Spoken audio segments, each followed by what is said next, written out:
കൊള്ളായിരുന്നു, കിടിലനായിരുന്നു. പക്ഷേ കിടിലൻ ഫിലിം മേക്കിംഗ് ആണ്. സദാശിവൻ എക്സെപ്ഷണൽ ഫിലിം മേക്കറാണ്. അയാളുടെ പ്രമേയകം പോലെ ഭയങ്കര വിഷ്വൽ ഫിലിം മേക്കിംഗ് ആണ്. ആക്ച്വലി ഇങ്ങനെയാണ് സിനിമ പറയേണ്ടത്. സിനിമ വിഷ്വലാണ്, വിഷ്വലി ഗംഭീര ഫിലിം മേക്കിംഗ് ആണ്. അത് പ്രണവ് മോഹൻലാലിൻ്റെ കിടിലൻ ആക്ടിംഗ് ആണ്. മസ്റ്റ് വാച്ച് ആണ്. തിയേറ്റർ എക്സ്പീരിയൻസ് നല്ല എക്സ്പീരിയൻസ് ആയിരുന്നു. നല്ല എൻജോയ് ചെയ്യാൻ പറ്റി. അത്യാവശ്യം ഉറക്കെ ഉണ്ട് സിനിമ. എനിക്ക് മൊത്തത്തിൽ ഒരു വിയർഡ് ഫീലൊക്കെ തന്നായിരുന്നു. മൊത്തത്തിൽ സൗണ്ടിൻ്റെ ഇതൊക്കെ നമുക്ക് ചുമ്മാ ജംപ് സ്കെയർ ഇട്ട് സാധാ സിനിമ അല്ലായിരുന്നു. മൊത്തത്തിൽ ഒരു നമുക്കൊരു ഇങ്ങനെ തട്ടിക്കഴിഞ്ഞ ഭൂതകാലം ഇത് ഡിഫറെൻ്റ് അല്ല. ഭൂതകാലം ഒരു പ്രത്യേകിച്ച് അങ്ങനെ നമ്മൾ ഞെട്ടിത്തെരിക്കുന്ന സംഭവമൊന്നുമില്ല. ബട്ട് ആ ഒരു വേൾഡിലേക്ക് കൊണ്ടുപോകും. ഈ സൗണ്ടിൽ നമുക്കങ്ങ് കയറി പിടിക്കും. പ്രണവ് പിന്നെ കൊള്ളായിരുന്നു.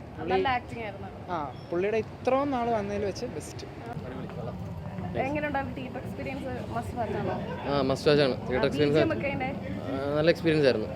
നല്ല എൻജോയ് ചെയ്യാൻ പറ്റി. അത്യാവശ്യം ഉറക്കെ ഉണ്ട്.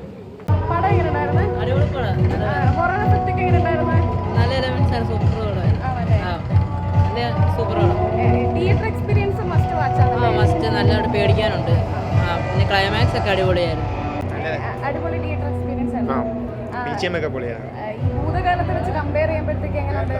അതിനെക്കുറിച്ച് എനിക്ക് അത്ര അറിയത്തൊന്നുമില്ല.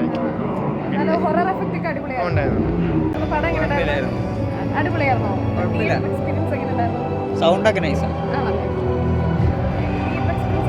നോർമൽ ഒരു ഹൊറർ സ്റ്റോറി വിത്ത് നല്ല ടെക്നിക്കൽസ് ആയിരുന്നു. ഭൂതകാലത്തിന് അത്രയും ഉണ്ടെന്ന് ഞാൻ പറയത്തില്ല, എന്നാലും കുഴപ്പമില്ല. പിന്നെ ഭൂതകാല റെഫറൻസ് ഒക്കെ ഉണ്ട് ലാസ്റ്റ്. പടം കൊള്ളായിരുന്നു, കിടിലനായിരുന്നു. പക്ഷേ കിടിലൻ ഫിലിം മേക്കിംഗ് ആണ്. സദാശിവൻ എക്സെപ്ഷണൽ ഫിലിം മേക്കറാണ്. അയാളുടെ പ്രമേയകം പോലെ ഭയങ്കര വിഷ്വൽ ഫിലിം മേക്കിംഗ് ആണ്. ആക്ച്വലി ഇങ്ങനെയാണ് സിനിമ പറയേണ്ടത്. സിനിമ വിഷ്വലാണ്, വിഷ്വലി ഗംഭീര ഫിലിം മേക്കിംഗ് ആണ്. അത് പ്രണവ് മോഹൻലാലിൻ്റെ കിടിലൻ ആക്ടിംഗ് ആണ്. അയാൾ ഒട്ടും പ്രതീക്ഷിച്ചില്ല ഇത്ര നാട്ട് ആക്ട് ചെയ്യുമെന്ന്. അവൻ്റെ അപ്പൻ്റെ പേര് മോഹൻലാൽ എന്ന് തന്നെ. അത് തന്നെയാണ് അതിൻ്റെ കറക്റ്റ് കിടിലൻ പടമാണ്, കിടിലൻ പടമാണ്. അതേപോലെ തന്നെ നാളെ സ്റ്റേറ്റ് അവാർഡ് കിട്ടുമല്ലേ? നാളെ മമ്മൂട്ടിയും അതേപോലെ തന്നെ ആസിഫ് അലിയാണ് ലാസ്റ്റ് ലിസ്റ്റിൽ നിൽക്കുന്നത്. ഞാൻ പറയുകയാണെങ്കിൽ ആർക്ക് കിട്ടുന്നാണ് തോന്നുന്നത്? അങ്ങനെ ചോദിച്ചു കഴിഞ്ഞാൽ മമ്മൂക്ക് ഒത്തിരി കിട്ടിയിട്ടുള്ളതല്ലേ.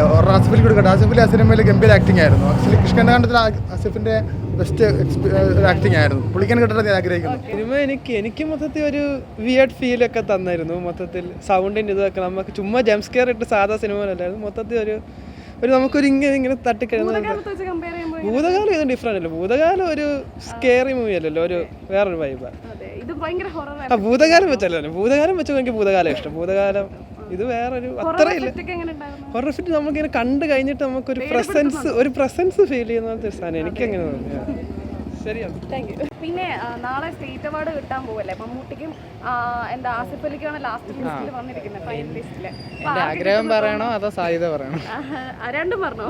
എൻ്റെ ആഗ്രഹം ആസിഫ് അലി കിട്ടാൻ ആഗ്രഹം. ബട്ട് കുറച്ചും കൂടെ ബെറ്റർ കമ്പയർഡ് ടു നോക്കുമ്പോൾ മമ്മൂട്ടി തന്നെ ബ്രഹ്മയുഗം.